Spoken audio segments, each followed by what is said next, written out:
A Copel anunciou desinvestimento na sua termoelétrica UEGA. Isso pode gerar dividendos extraordinários, a gente vai ver o quanto, mas muito mais do que o dividendo extraordinário, é a gente ficar atento ao case da Copel, um case muito bacana, que já está ligado aqui no meu radar, dividindo um pouco a atenção nesse momento com a Eletrobras. Então vou falar um pouquinho aqui dessa questão do dividendo e do case aqui da Copel.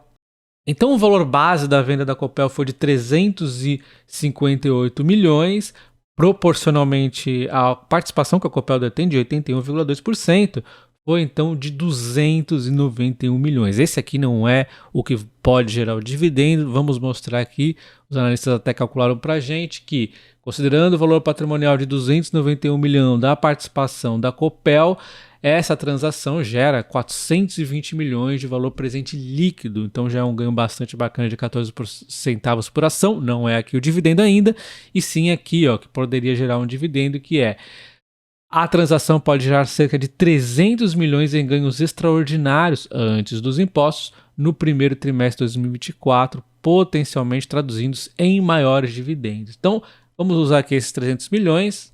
No valor bruto, poderia gerar, então, aproximadamente 10 centavos na Copel 6 e 9 centavos na Copel 3, dando praticamente aqui 1% de yield para cada uma das ações, mas isso aqui seria o bruto, né? Tem ali o líquido, eu vou utilizar uma base de 25% de imposto, normalmente seria maior, mas as elétricas sempre tem aqui alguma questão para reduzir o imposto e tudo mais, então vamos deixar 25%, só para fazer uma continha aqui de padaria mesmo, 0,80 de yield, vamos falar, né? Na Copel de dividendo extraordinário. Isso aqui só essa venda da UEGA, que é uma termoelétrica que não faz parte do core business da empresa. Então, o primeiro ponto que eu gostaria de comentar com vocês em relação à Copel é que o mercado ele costuma traçar preço justo para a empresa, e assim que ela foi privatizada, eu disse para vocês, ignorem esse preço justo, porque aos poucos isso aqui vai aumentar cada vez mais. Isso vem acontecendo, porque o mercado vem fazendo a leitura de tudo aquilo que a empresa está se propondo a entregar, e aí cada vez vai aumentar mais esses preços justos, tá?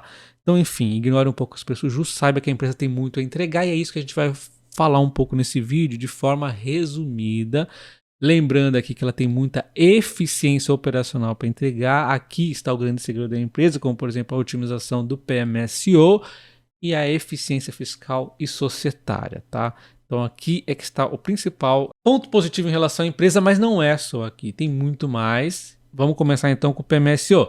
Então podemos ver a empresa ao longo dos últimos anos destravando muito resultado, exatamente trabalhando na eficiência com a redução do número de pessoas. De 2017 em diante, teve uma aceleração grande aqui no número de funcionários, de redução, e aí a gente tem então uma certa dificuldade num determinado momento, por conta que a empresa ainda é estatal, mas chega aqui a privatização e destrava novamente mais oportunidade de redução de custos, né? O PDV você tem que entender como um custo inicial, porque tem a indenização, os acordos e tudo mais, e depois um retorno, um payback, um retorno aí em menos de 2 anos. Então é como se o primeiro momento fosse ruim, mas no médio e longo prazo fosse positivo. Então o mercado, lembre-se que ele não olha tanto o longo prazo, talvez o mercado não enxergue tanto isso em termos de cotação num primeiro momento, né? Então é importante ficar atento que isso aqui vai gerar retorno lá na frente.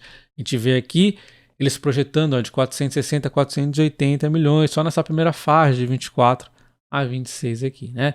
Então, essa eficiência operacional vai passar por uma otimização de PMSO, uma gestão de contingências, ainda tem a eficiência fiscal e societária de oportunidades iniciais de 5 a 20 milhões, né? Então, tudo isso aqui, essa gestão de PMSO e gestão de contingência já vai trazer de 510 a 550 milhões em EBITDA da empresa. Se você observar, é bastante relevante. Ainda pode atingir valores de target aqui maiores, tá? Ela fez aqui uma provável, mas dá para superar isso. Então, olha só esse ganho aqui em EBITDA vai gerar o quê? Vai gerar lucros maiores, que quando você diminui os custos, você gera um EBITDA maior que acaba gerando lucro maior.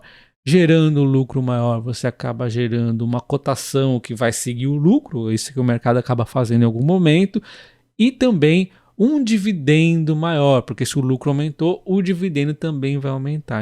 Então todo esse ganho no EBITDA que vai gerar maior lucro, que vai gerar maior dividendo, que vai gerar cotações maiores, a gente está falando só de eficiência nos custos. Mas tem também as receitas, e a gente vai ver então os planos da empresa. Temos aqui o setor de distribuição, que é muito importante para ela. Eu estou de olho para ver os caminhos que ela vai tomar aqui. É uma frente muito relevante, né? Então ela está buscando aqui um crescimento orgânico e inorgânico. A gente vai ter que ir acompanhando realmente. O trabalho dela, repito, vem sendo muito bem feito desde muito tempo, né? E aí nós temos a transmissão, que ela estava meio paradona, né? Meio ali só de olho nas coisas, e agora ela está em mais avaliação. Lotes sinérgicos podem estar surgindo aqui, lotes que ela vai vencer em 2024 que tem a sinergia com os seus ativos hoje em dia. Então, transmissão ela pode voltar aí a uma maior atividade, vamos assim dizer. Comercialização, ela sempre também faz um bom serviço, e temos o local onde ela entregou melhores resultados recentes, na minha opinião, que foi a geração, tá? Ela evoluiu muito aqui, e essa evolução gerou um custo inicial muito grande. Isso aqui que está apertando um pouco os dividendos, então talvez a cotação fique um pouco, talvez ela não ande tanto, né? É lógico, as corretoras estão começando aos pouquinhos ir recomendando compra, levando o preço justo, que também vai ajudando nas cotações, mas o dividendo fica ali talvez como um freio de mão puxado. Então o que está acontecendo é que a privatização gerou um custo aqui de renovação muito grande para a empresa, mas é como se ela tivesse investido então em novas frentes de geração hidrelétrica, mas geração que vai gerar um retorno muito grande, porque assim, foi um preço que você não encontra no mercado. Ela ganhou 30 anos de concessão no Foz do Areia, no Segredo e no Salto Caxias, graças às regras aí de quando uma empresa é privatizada. Então, ela conseguiu 30 anos de concessão aqui. Então, isso aqui dá uma tranquilidade absurda, além do que ela vem investindo aí em geração principalmente eólica. Ela também está de olho aqui nos leilões de capacidade, que são uma oportunidade de enquadramento de hidrelétricas. Então, vamos ver aquela empresa, ela está presente aqui em 4 estados, né? Sua geração 77% é hidrelétrica, e dessa geração 77% hidrelétrica, a maioria está naquelas que nós acabamos de ver, que tem 30 anos agora de concessão. Uma tranquilidade absurda. Eólica, ela vem investindo muito e está aí também em outras frentes, então pode aí estar pintando solar de repente em algum momento, mas o foco dela acaba sendo eólica e hidrelétrica mesmo, né? Já que até há outros aqui no momento são as termoelétricas e vão estar aí até saindo, né? E a transmissão, a empresa está com todos os ativos operacionais e está de olho, como nós vemos aí nos leilões de transmissão já de 2024 em diante. Então está aqui, né? 30 anos de concessão nessas três termoelétricas, que gera aqui muita energia para ela, uma tranquilidade absurda aqui. Então é o que? É um investimento. Vocês veem aí outras empresas, a Auren Energia, SB3, que sofrem no momento de investimento. Isso aqui foi um investimento, investimento em ativos que já estão rodando. Um investimento, um preço, se ela fosse comprar zero no mercado, não seria esse preço. Então sim, foi uma porrada? Foi. Ah, teve que emitir mais ação? Teve também. Mas enfim, é um resultado que vai gerar aí um longo tempo, muita tranquilidade, né? São 30 anos aqui. Em termos de dividend yield, você percebe realmente que a empresa não pagava quase nada de dividendos, e após o turnaround ela deu essa disparada, chamou muito a atenção dos investidores, e aí muitos acabaram entrando ali por conta só dos dividendos, e aí vai ter que ter paciência, que a empresa vem reduzindo os dividendos e vai retomando aí aos poucos. Agora ela passa a ser um case de crescimento de dividendos, tá? Então, quem quer um dividendo alto aí já em 2024, 2023, né, 25, talvez vai se decepcionar. Uma empresa de crescimento de dividendos. Então, uma empresa que, na minha opinião, é um case muito bacana. Ele vai chegar ali, vamos dizer, mais próximo de estar redondo ali em meados de 2026, que aí a gente viu ali que o processo de eficiência vai estar bem adiantado ali já em vias de finalização, além de todo esse crescimento que a empresa vem trazendo aqui. Então, um case, de novo, de paciência para quem quer os dividendos, mas a gente sabe que vai estar crescendo nesse momento junto com os resultados que vão crescer também. Então a gente pode ver a Copel a 1,27 de PVP, que nos mostra que ela está barata, e um yield baixinho ainda neste momento. Enquanto o PL está esticado, mas é por conta que tem no recorrente aqui, e tem também a questão que ela está num crescimento de lucros. Então nem é bom a gente olhar o PL, o dividendo vai ter que ter um pouquinho de paciência no curto prazo, e o PVP mostra que a empresa está aqui um pouco descontada. Só título de demonstração, por que então eu não venho comprando tanto Copel? Até recentemente eu comprei um pouquinho, eu vou comentar com vocês no fim do mês, mas foi pouca coisa. Eu estava focando muito aqui exatamente na Eletrobras recentemente e na Transmissão Paulista, que vocês acompanharam muito, eu comprando essas duas empresas. Só a Eletrobras já tem 4,3% da minha carteira, um retorno de 12,8% no curtíssimo prazo, sem contar as opções. Lembrando que muitas vezes eu comprei a Eletrobras, ela caiu, eu realizei o lucro nas opções. Então ficou lá, eu já nem contabilizei. E então o lucro seria bem maior aqui do que 2,8 em curto prazo. Então foi um bom retorno da Eletrobras. E a Copel ela tem apenas 1,75% da minha carteira, porque ela ficou um pouco parada aqui. Eu até comprei um lotezinho só recentemente, né? Porque ela ficou um pouco parada. Exatamente que não dá para você ter tudo. Eu estava focando em outras elétricas, né? Principalmente Eletrobras e Transmissão Paulista. A Copel ficou um pouquinho para trás, mas ela já me entregou 37% sem contar os dividendos. Aí vai ser loucura, né? Porque ela pagou bastante dividendos recentemente, mas faz parte, né? A gente não pode escolher todas as empresas. A Copel também vem trazendo aqui um retorno recentemente, assim como a Eletrobras, um bom retorno. A gente viu que ela até depois da privatização deu uma enroladinha e de repente deu uma subidinha aqui bacana, né? Se você quer saber mais da Copel, considere se tornar membro do canal. Lá tem a planilha de preço, teto e dividendos para quem for esses dois membros aqui no canal. E vou estar colocando também um vídeo mais detalhado aqui sobre o case da Copel. Vou começar também a falar um pouco mais aqui do que eu estou comprando aí semanalmente. Eu falo nos fins de semana, tá? Então aqui para este membro aqui eu vou estar trazendo mais vídeos com maior frequência, tá? Então vamos falar um pouco mais da Caixa Seguridade e da BB Seguridade. Começando aqui com a BB Seguridade, como talvez vocês saibam, ela já anunciou dividendos referente aqui ao segundo semestre de 2023, ela anunciou nessa sexta-feira, né? Mas, na verdade, as datas saberemos somente no dia 5 de 2 de 2024. Lá na reunião eles vão definir aí as datas de pagamento, a Datacom e tudo mais, tá? Mas ela já antecipou os valores, ela já pagou aqui dividendo referente ao primeiro semestre de 2023 e também já tem aqui o programa de recompra de ação. A gente vai somar tudo para ver se realmente está sendo decepcionante ou não o dividendo da empresa. Então a gente vê aqui que ela tem um programa de recompra de ação e o preço médio foi R$ 31,52, ela pretende recomprar até 64 milhões, mas até 4 de 2 de 2025. Então a gente não sabe o quanto ela pode avançar nesse programa. O fato é que ela já comprou aqui essa quantidade. Então vamos ver o quanto aqui que até o seu momento a empresa entregou, né? Se você somar aqui o dividendo, então daria em torno de 1,24 por ação, dando 3,86 de yield de uma só vez. A título de exemplo, para você ganhar R$1.000, você teria de ter então investido 25.891. Então, esses 1,24 somados aí o que ela já pagou anteriormente, daria então 2,85 por ação, que é o mesmo lucro por ação que ela tem nos 9 meses, inclusive. Então ainda falta o último trimestre inteiro, que ela teoricamente não estaria nem usando para dividendos.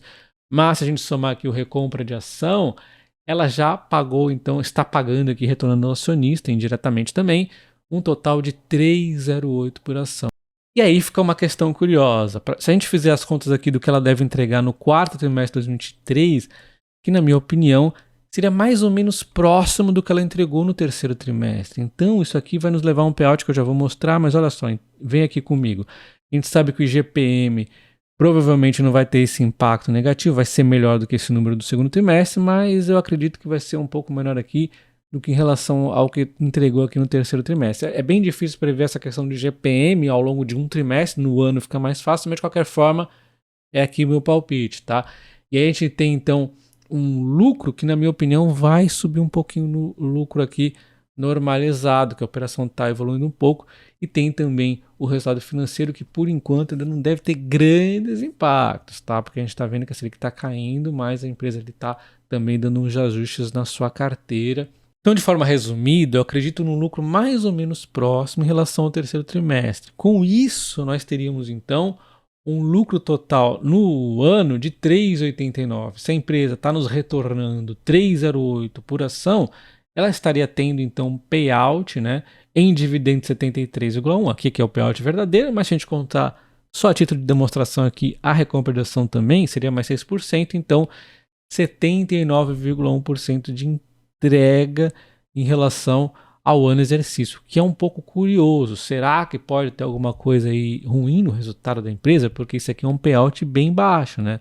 Não sei se seremos surpreendidos. É bom ficar atento em relação a isso. Eu esperava aqui um payout de pelo menos 90%. Isso considerando ainda o recompra de ação. Mas quando a gente observa aqui o mensal da empresa, realmente o rural estava em muito alta no trimestre passado, deu uma queda em relação ao trimestre passado, mas ainda está em linha com 2022, né? Neste mês aqui, que é o único mês que nós temos o mês de outubro para a gente olhar. O habitacional está meio que acima, né, dos meses anteriores, já que tem esses 3 meses aqui, mas é pouca coisa acima. O residencial está aqui um pouco abaixo dos outros 3 meses. Então, até agora, embora o resultado esteja tranquilo, quando a gente compara aqui em relação aos anos anteriores, está um pouquinho abaixo, né, do trimestre anterior até o momento. A gente vê que a previdência aqui deu também uma queda, ficando aqui um pouco abaixo dos trimestres anteriores, mas a gente tem que ver mais aqui a questão das reservas. As reservas estão subindo aqui, né? Essas aqui são as contribuições mensais. Lembrando que previdência, capitalização é título de acumulação aqui para a empresa. Então a gente tem que ver o total aí geral, né? E temos a arrecadação média que daqui da capitalização, que está também bem estável, está até acima dos meses anteriores, né? Em média, porque julho aqui foi para baixo. E lembrando que a gente tem que ver a sinistralidade também, que a empresa não nos mostra. Mas, de qualquer forma, o operacional ali e não deu aquela esticada, né, aquela coisa bonita. Tá indo ali, ok, tá indo bem aqui na questão em relação ao ano passado, mas um pouco abaixo até esse momento em relação ao trimestre passado.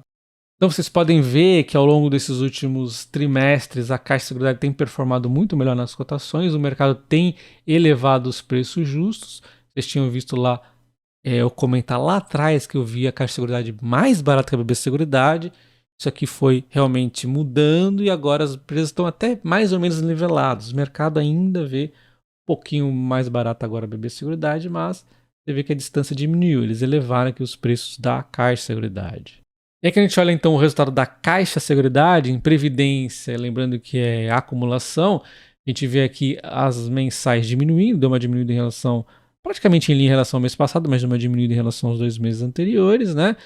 E está um pouco abaixo em relação aos anos anteriores. Porém, as reservas estão maiores. As reservas seguem aumentando, isso sempre aconteceu, mas ela desacelerou essa aumentada. Olha como a curva era mais alta, né? Agora diminuiu um pouquinho, mas ainda está tranquilo. A captação líquida aqui também nos mostra caindo um pouco. Então a gente pode ver que pode ser muito da estratégia do banco em estar focando aqui em outros produtos de captação do cliente, como por exemplo, incentivar o cliente a ir para o LCI, própria poupança, como a gente já viu a própria Caixa de Seguridade nos falar, e aí deixar a previdência um pouquinho ali em segundo plano. Pode ser que esteja continuando ainda nisso.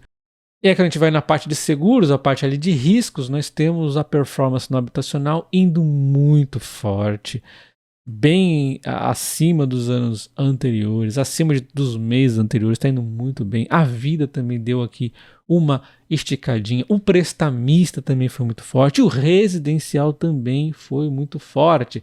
Eles destacam aqui que o habitacional foi forte porque a carteira de financiamento imobiliário da Caixa está indo bem, então os seguros vão junto, né? O residencial, houve aqui incentivos de ações comerciais para venda, foi muito forte também. O Vida teve uma ação comercial do Outubro Rosa, a gente pode até pensar, então, puxa, o Vida talvez foi algo um pouco aqui atípico, né? Mas os outros dois aqui tá indo muito bacana, enquanto o prestamista deu essa turbinada aqui, mas eu sempre tenho, é sempre bom ficar cauteloso com o prestamista, que ele vem oscilando bastante aqui, né? A gente não consegue ainda ter uma visibilidade para onde vai esse prestamista a longo prazo, mas é uma solidez que oscila muito. Essa aqui é o resumo do prestamista, né? Tem o Pronamp que acaba mexendo muitas vezes aqui também. E em termos de sinistralidade, tá meio aqui que aumentou no habitacional um pouco, diminuiu no Vida, aumentou no prestamista consideravelmente, aumentou também no residencial. Eles explicam aqui que o que mais aumentou aqui acabou sendo no residencial. Teve aqui eventos climáticos que impactaram principalmente os ramos prestamista e residencial. Na verdade, foi um dos mais deram esse salto aqui, né? Então, assim, a sinistralidade aumentou, mas foi dentro ali do ok, né? Algo que pode acontecer realmente, questões climáticas. Um ponto bacana em relação à Caixa de Seguridade é o quanto de penetração que ela pode ter nos clientes da Caixa Banco. Então ainda tem muita coisa para avançar, ela vem até avançando, mas ainda tem muito, ó, o percentual é bem pequeno, tem muita coisa para crescer. Então a dinâmica continua basicamente a mesma. Eu acredito num crescimento um pouco maior aqui na Caixa de Seguridade nesse curto prazo, enquanto a BB Seguridade está um pouquinho mais barata. Talvez até níveis similares aí quando você coloca tudo na balança. Diferente do que eu via lá atrás, eu comentava com vocês, discordava um pouco do mercado, onde eu via a Caixa de Seguridade um pouco mais descontada e também um crescimento melhor para acontecer. E aí não deu outra, a cotação acabou seguindo lucro, ela performou bem melhor do que a BB Seguridade. Agora estamos aqui, vamos dizer, num cenário um pouco mais nivelado. Isso já vem acontecendo já há alguns meses. E deixa nos comentários qual dessas empresas você tem ou está de olho para comprar. Um abraço e até o próximo. Valeu!